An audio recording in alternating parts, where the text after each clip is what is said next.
Hi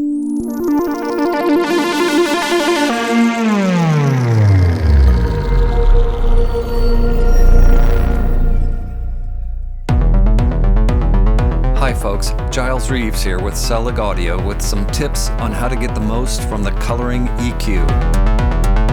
First up, I want to talk about a feature that is unique and useful that I feel is often overlooked. I'm talking about the continuously variable slope control for the filters, which allows you to adjust filter slope smoothly from a steep 48 dB per octave all the way down to 0. I'll explain why the slope control goes down to 0 in the next segment on the master gain control. The variable slope control allows you to draw filter curves on the screen more intuitively by adjusting frequency and slope at the same time.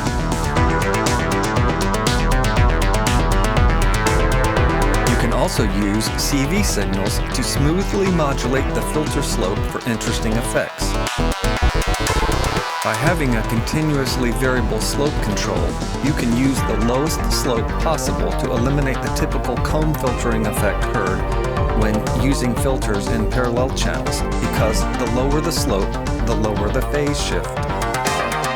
When using slopes below 6 dB per octave on the low and high pass filters, the effect becomes more like a shelf EQ.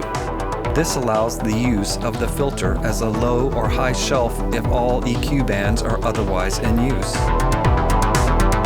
The BandPass slope control works similarly to the low and high pass control, again, going all the way to 0 with a smooth transition.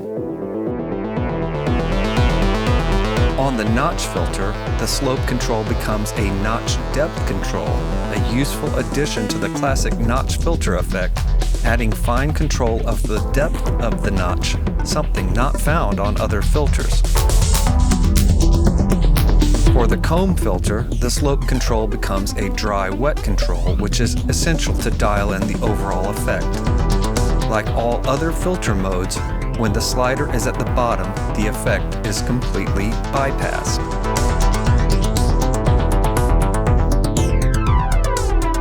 Next up, master gain. If you worry that you may be over-EQing your tracks, here's a tip for how to avoid doing so.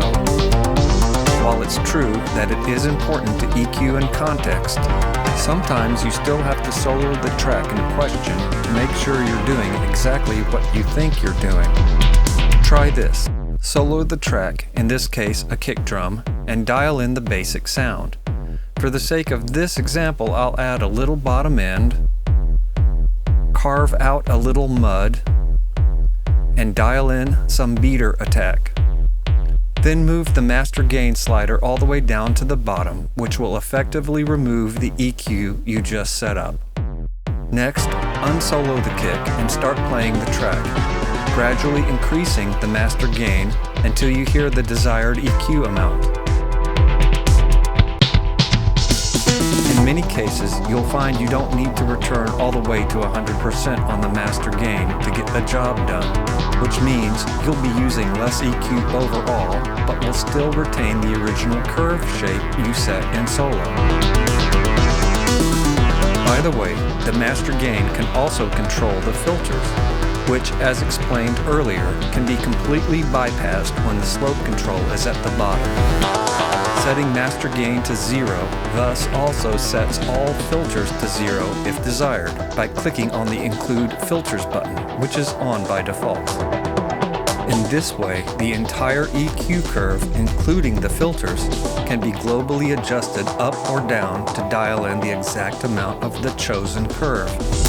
Alternatively, the filters can remain static if you don't want them included in the global adjustment by deselecting Include Filters.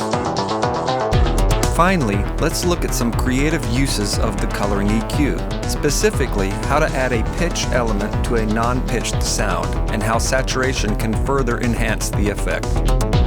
In the song you've been hearing in this video, I started with a 909 kick sample I had previously saturated with the ColoringEQ.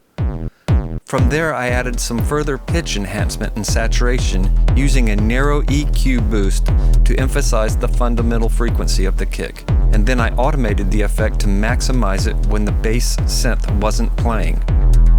Make sure to listen on headphones or big speakers to hear the full effect.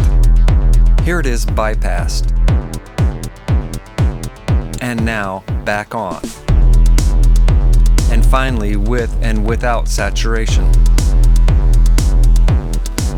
Further into the song, the bass and kick transposed by a minor third, achieved by automating the kick and the EQ tuning, which is made easy because the ColoringEQ is already tuned in semitones. Additionally, if the added saturation is too bright, you can use either filter set to post-saturation to gently reduce the excess high end. As mentioned earlier, using as low a slope as possible will reduce the sound coloration, since the saturation signal is added in parallel with the original signal. By the way, this tip is also super effective on acoustic drums that don't already have a strong pitch component. Here I'm using the stock college drum loop with the same narrow Q approach to add pitch to the kick, which did not originally have a strong pitch component. You can also use MIDI to play a bass line. Set the tune slider to E3, note number 64, for precise pitch tracking via MIDI. Finally, the comb filter provides yet another way to add pitch to any non-pitched sounds. Positive feedback creates a saw-type wave, and negative feedback creates a square-type wave an octave down. Again, using MIDI to play the filter allows you to create bass or melody lines from any drum or percussion track. Before I go, here's a quick guide to finding the most narrow and most wide boosts and cuts with the ColoringEQ. I gave the ColoringEQ extremely narrow and wide EQ curves to allow it to be used in a wide variety of applications, from the surgical to the creative. The most narrow boost is obtained using parametric 3, featured in the previous examples, while the most narrow cut comes from parametric 1. The widest boost also comes from parametric 1, with the widest cut coming from parametric 3. While I know you won't often need these extreme settings, now you know where to find them when you do need them.